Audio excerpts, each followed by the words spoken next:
അവര് ആ കുട്ടീനെ കെട്ടിയിടുക ചെയ്തിരുന്നത്.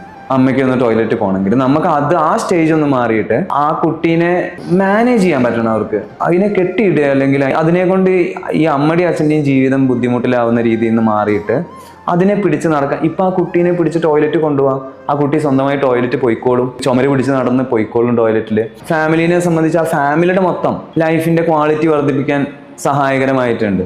അങ്ങനെ നോക്കുമ്പോൾ നമ്മൾ ഒരു കുട്ടിയിൽ വരുത്തുന്ന മാറ്റം അവരുടെ മൊത്തം ഫാമിലിയുടെ ലൈഫിന്റെ ക്വാളിറ്റി വർദ്ധിപ്പിക്കാൻ ഉതകുന്ന രീതിയിലാണ്.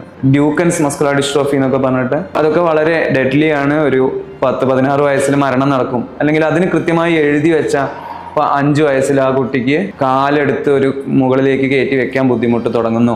11 വയസ്സാകുമ്പോഴേക്കും കുട്ടി വീൽ ചെയറിലേക്ക് മാറുന്നു. 15-16 വയസ്സിൽ ശ്വാസം മുട്ടൽ പോലത്തെ ബുദ്ധിമുട്ടുകൾ വന്ന് മരണപ്പെടുന്നു.